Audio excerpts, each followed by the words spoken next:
Olá, o meu nome é Pedro Brito, eu sou Associate Dean na Nova SBE e diretor da iniciativa do Voice Leadership. Esta iniciativa pretende apoiar pequenas e médias empresas a tornarem-se mais competitivas através da aquisição de conhecimento e promovendo também o acesso a uma rede de contactos relevantes para o seu crescimento e o seu negócio. Para além do programa formativo presencial, a iniciativa conta também com conteúdos complementares que pretendem explorar temas mais específicos e do interesse para as pequenas e médias empresas. Hoje temos connosco a Simone Siebra, especialista em finanças e sustentabilidade. Simone, muito obrigado por teres aceito este convite para fazeres parte do podcast do Voice Leadership. Eu sei que tu és especialista nesta área de finanças e sustentabilidade e que tens uma enorme experiência na gestão de empresas familiares. Queres falar-me um pouco disso? Claro. Pedro, obrigada pelo convite. É um prazer estar aqui nesse projeto, super importante.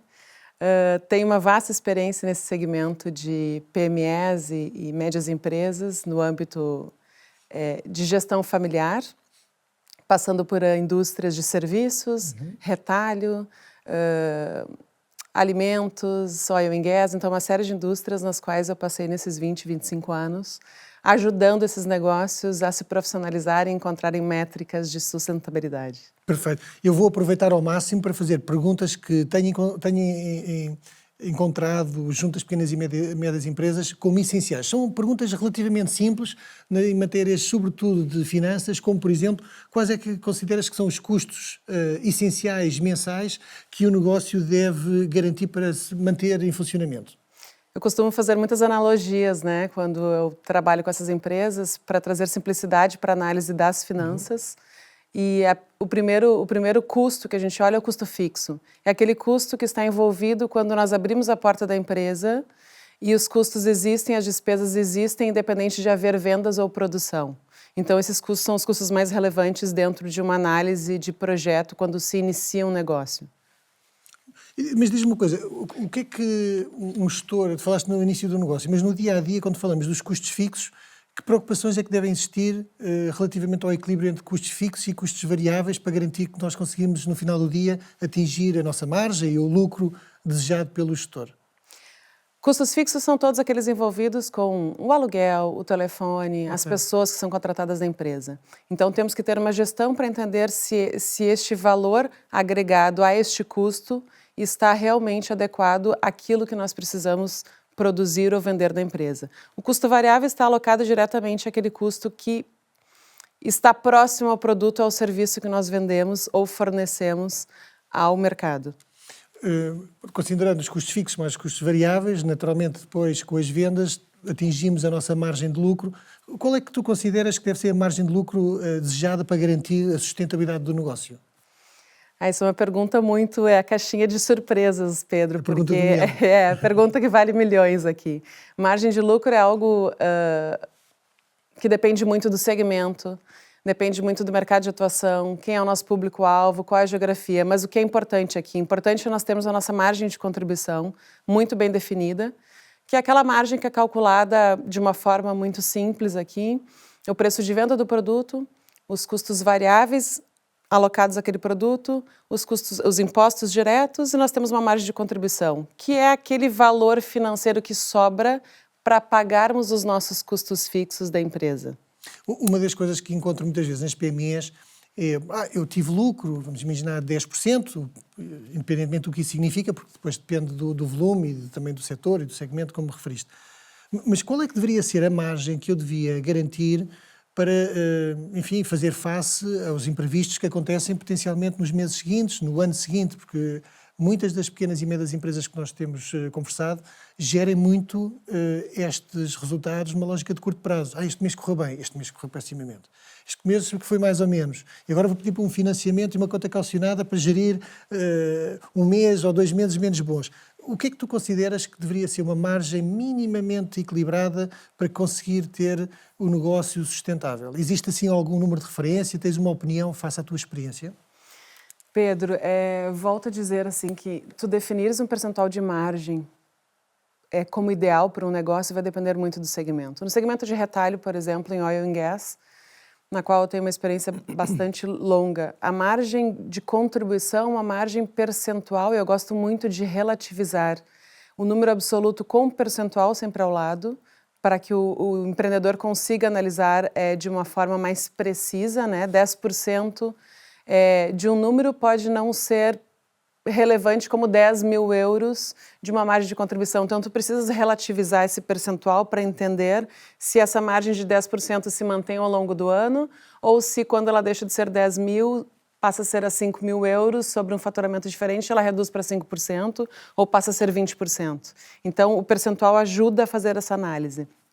Não tem um percentual definido, mas o importante aqui é quando nós olhamos para a margem de contribuição, que é aquela fatia financeira que nos sobra antes de pagar todos os custos que nós temos fixos na empresa, quando abrimos a porta de manhã, independente de termos produção ou venda, ela é necessária para pagar esses custos e mais todos os impostos relativos à operação do negócio. E, além disso, tens que nos sobrar uma fatia final desse bolo todo, que é a nossa margem de lucro líquida.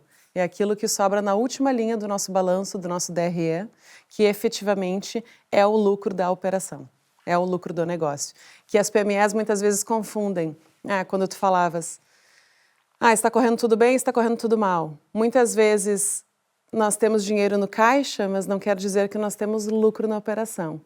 E o inverso também acontece. Temos lucro na operação e não temos dinheiro no caixa. E eu acho que isso acontece muitas vezes, sobretudo essa segunda que falaste, não é? Parece que a operação está a correr muito bem, mas depois não há dinheiro, por diferentes razões. Ou porque foi feito um investimento, e o investimento entra naquilo que se chama CAPEX e não OPEX, não é? Portanto, é uma rúbrica diferente e que não aparece na demonstração de resultados, e no final do dia podemos não ter dinheiro e até ter uma operação aparentemente estável, não é? Claro, sem dúvidas. E muitas vezes pode estar alocado em outros locais também, Pedro, como uma má gestão de contas a receber, né? Eu realmente vendi um produto e tive lucro, mas o meu cliente não pagou, então esse dinheiro não veio para o caixa, mas eu continuo pagando o meu fornecedor. Outras vezes eu tenho toda a minha carteira de clientes de contas a receber e contas a pagar em dia, mas a operação continua não tendo lucro.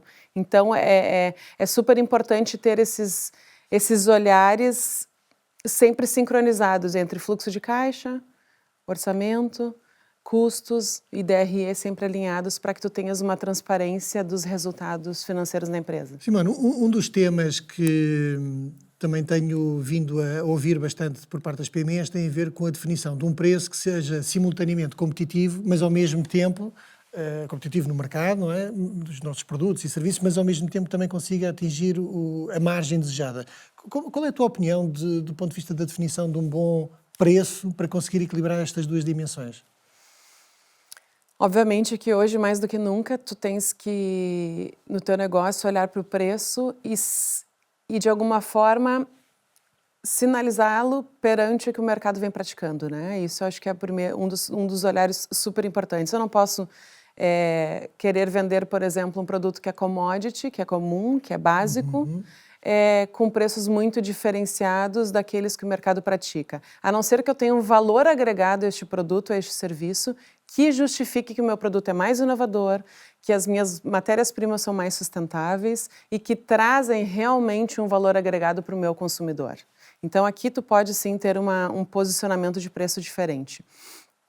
Além disso, os custos que efetivamente contribuem positivamente ou negativamente para a formação de preço e para um preço diferenciado no mercado são os custos variáveis, que é aquele que nós precisamos olhar e gerir muito bem, né? Qual é o fornecedor que eu compro minha matéria-prima, qual é o fornecedor e prestador de serviço que eu uso para fazer a minha logística, que interfere nos meus custos. Fazer a gestão disso de uma forma muito apurada reflete significativamente na formação do preço de um produto ou serviço. Perfeito. E que estratégia, falaste agora dos custos, que estratégias é que tu consideras, à luz da tua experiência, que permitem reduzir ou pelo menos controlar os custos sem comprometer a qualidade do produto ou do serviço que uma empresa presta?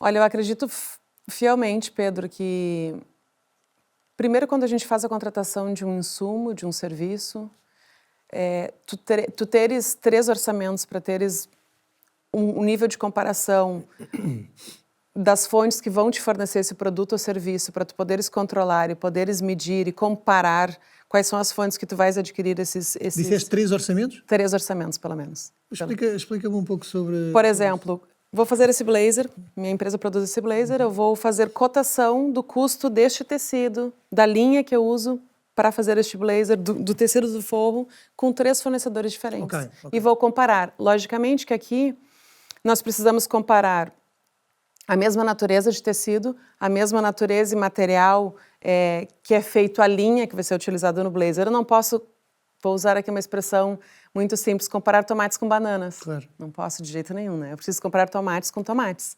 Mas a diferença dos tomates, tomate bio, tomate tradicional, tomate rama, enfim, com os vários tipos. Aqui precisamos fazer comparações que sejam coerentes para podermos entender a forma de precificar um produto ou um serviço quando adquirimos para o nosso processo produtivo.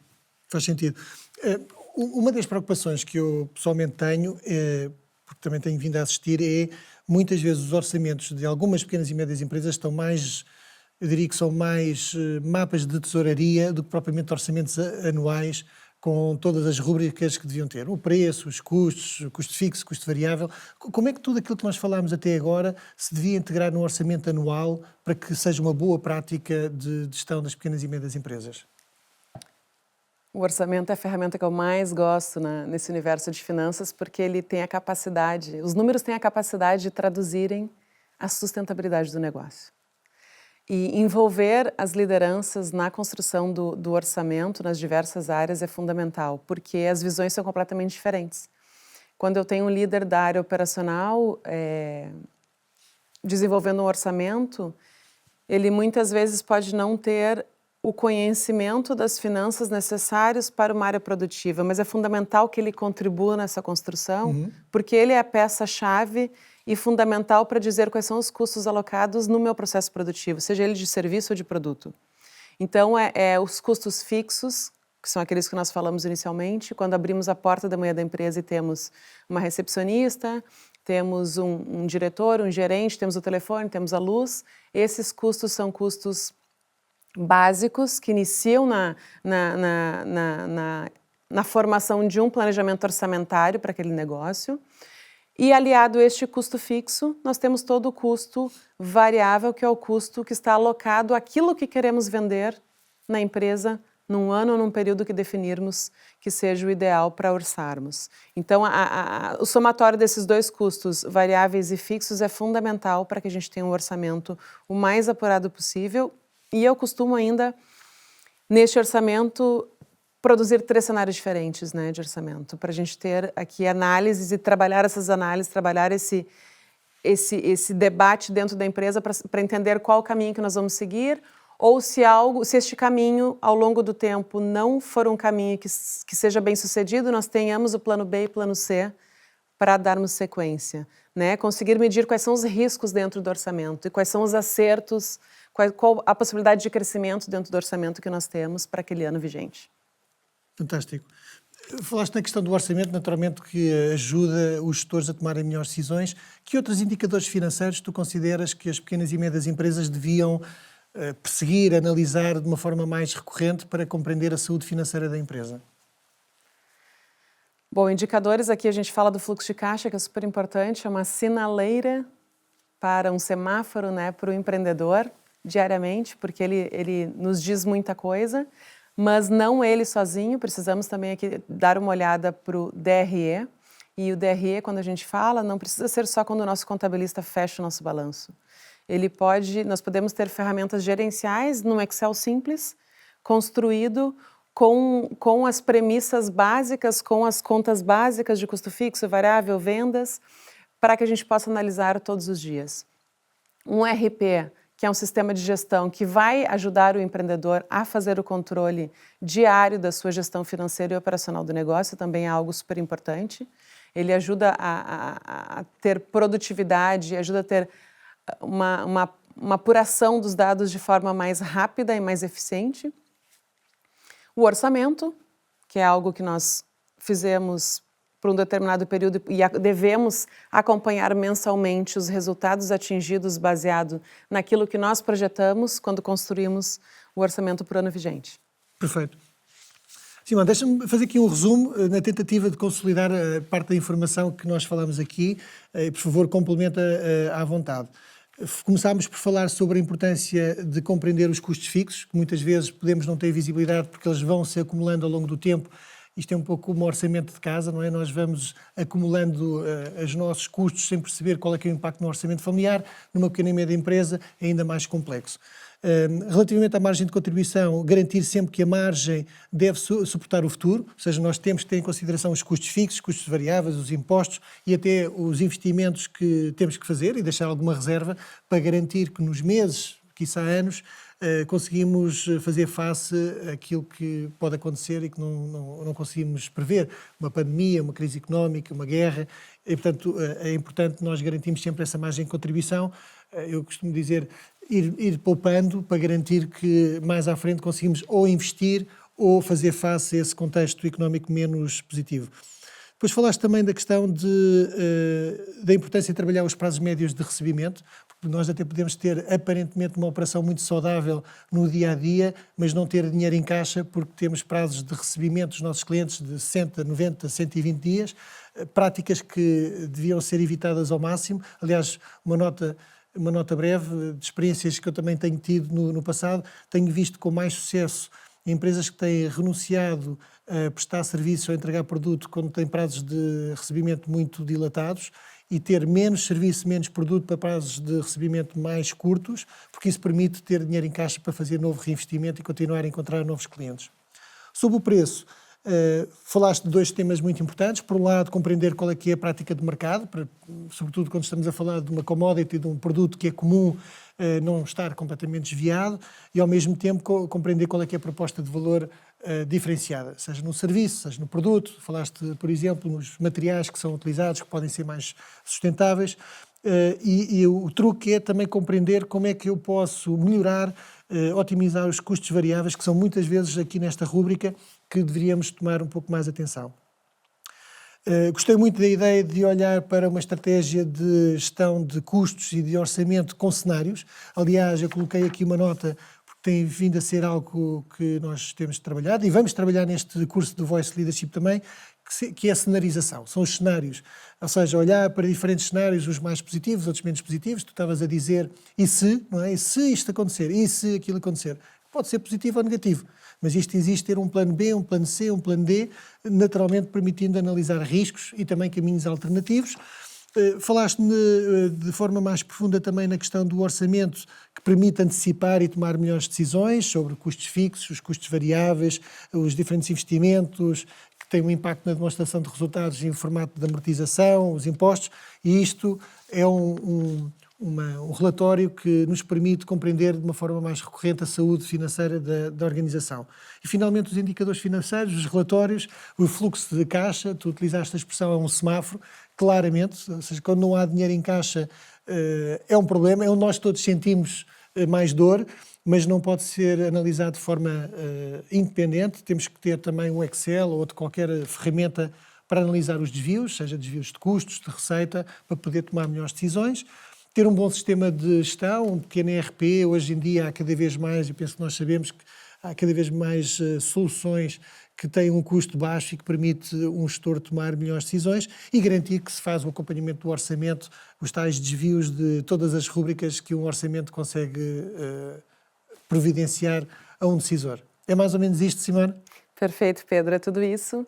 E um ponto que nós não falamos aqui que é importante, nós temos, obviamente, aqui uma equipe capacitada na área de finanças que consiga trazer essas análises, essa clareza para o empreendedor. O empreendedor tem que estar preocupado lá em um negócio dele se desenvolver e tocar um negócio todos os dias, né? E ter uma equipe de finanças envolvida nisso que possa ajudar a traduzir esses números em negócio, em saúde financeira do negócio. Sim, o orçamento financeiro é o orçamento trivial e básico para o negócio e é ele que vai traduzir os reflexos do nosso fluxo de caixa todos os dias, né? Ele que vai dizer o quanto de dinheiro que nós precisamos para que aquilo aconteça, né? Para que aquele volume de vendas aconteça e o quanto vai nos sobrar de lucro, o quanto vai nos sobrar de capacidade financeira para reinvestir e o quanto nós podemos acelerar ou desacelerar o nosso negócio baseado nos cenários que nós projetamos para todos os anos. Perfeito. Simone, muito obrigado uma vez mais pela tua participação e vemo-nos em breve. Obrigada, Pedro. Obrigada.